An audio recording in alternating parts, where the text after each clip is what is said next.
Alors, c'est un sujet ou une information que vous avez dû voir passer. On pourrait bientôt manquer de jus d'orange.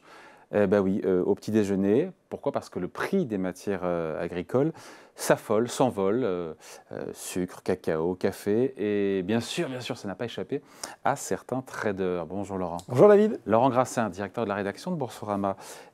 Pour les plus vieux comme vous et moi aussi, évidemment, c'est pas un petit scénario de film, ça, non? Évidemment, on ne peut pas enquêter sur ce sujet, chercher des infos sans tomber, bien sûr, sur le film de 1983 de John Landis, Trading Places. Un fauteuil pour deux. Un fauteuil pour deux. Le titre était plus réussi en anglais, hein, puisque... Trading quoi? Trading Places. Ah. Donc, on échange les places, Trading Places, bref. On repose comment dire, le contexte de ce film avec Eddie Murphy et Dan Aykroyd, donc, qui échangent leurs places, ou en tout cas les dirigeants à l'époque d'une société de courtage en matière première, agricole, tiens donc, basée à Philadelphie.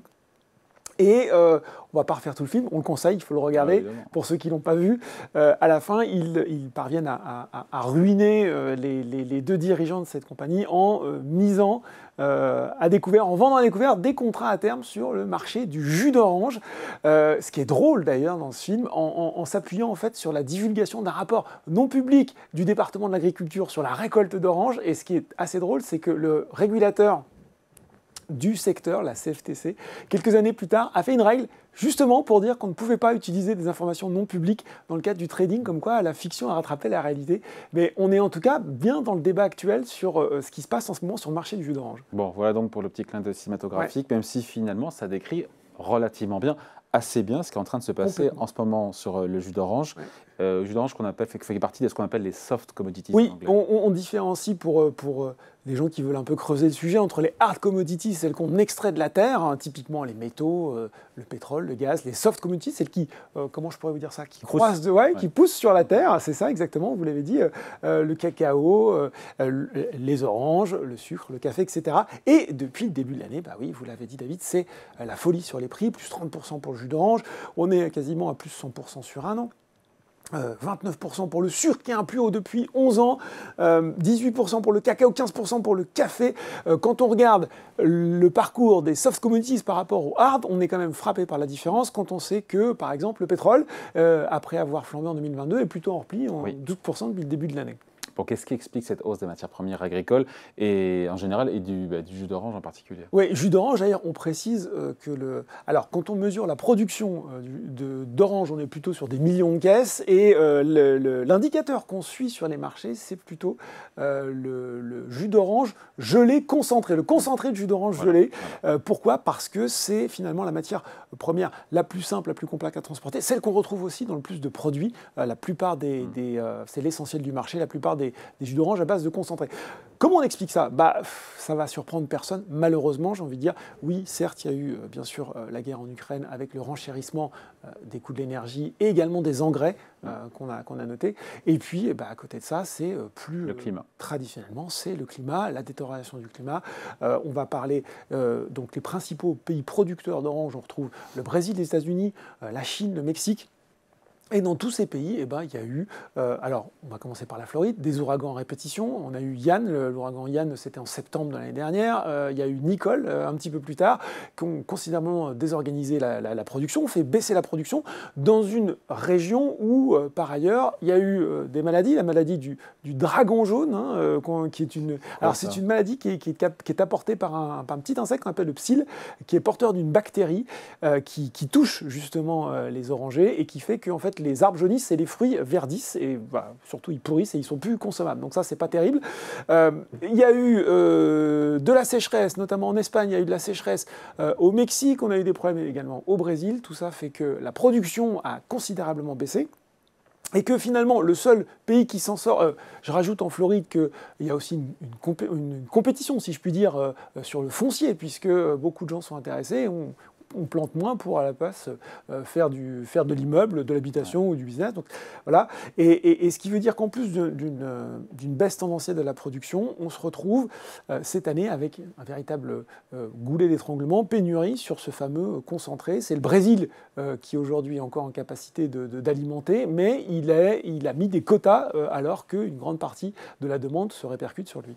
Bon, en tout cas, pour certains, c'est une opportunité d'investissement qu'il ne faut pas louper. Hein. Oui, et mais forcément. Ce qui est à noter, sans mauvais jeu de mots, vous allez voir, je vais en faire quelques-uns, mais malheureusement, c'est un marché très concentré, le marché du jus d'orange. Voilà, ça y est, je l'ai fait. Oui, voilà, j'y peux rien. Puisqu'en fait, on se rend compte qu'une poignée d'intervenants, 5% des intervenants, assurent la quasi-totalité des échanges quotidiens sur les différents marchés.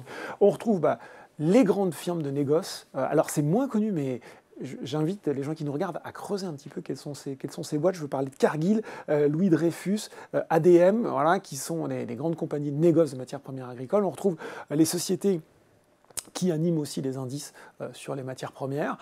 Et on retrouve, sans grande surprise, David, des hedge funds qui vont s'intéresser à tous les placements alternatifs, y compris les matières premières agricoles, ou encore des fonds, ce qu'on appelle multistratégies, qui vont piocher là aussi dans différentes classes d'actifs pour essayer d'établir de la performance. Du Citadel, du Millennium, par exemple, là aussi, pas forcément des noms très connus du grand public. Ce qui est intéressant quand même de constater, c'est que Bloomberg faisait état, il y a peu, d'un article qui montrait que justement ces fonds multistratégies étaient en train de recruter beaucoup des gérants de matières premières agricoles, pas forcément du jus d'orange, ça pouvait être le blé, ça pouvait être d'autres matières premières agricoles, mais parce qu'ils ont bien compris qu'on était sur une volatilité des cours qui était assez forte en ce moment et qu'il y avait peut-être là une niche de profit à cultiver.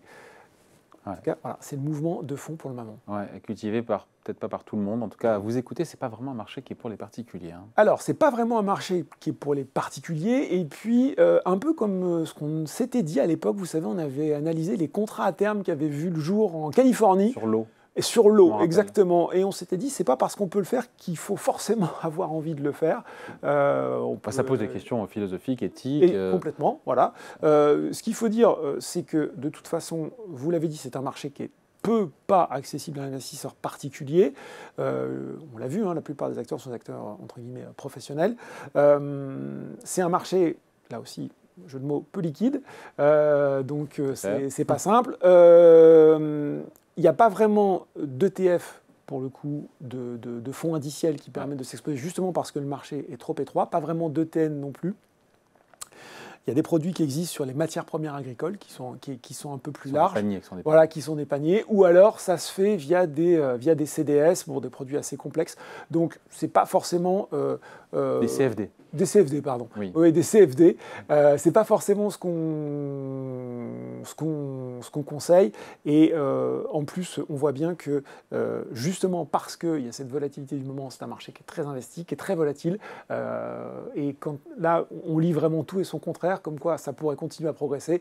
À l'inverse de se dire que finalement, si le prix se renchérit trop, il va y avoir un arbitrage des consommateurs qui pourrait entraîner une forte correction. Bref, le jus d'orange, vaut mieux le garder sur sa table du petit-déj plutôt que de vouloir trader dessus. Il y a des choses sans doute plus simples et plus orthodoxes à faire. Voilà, pour avoir sa petite dose de vitamine C. Voilà. Merci beaucoup, Laurent. Merci, David. Salut.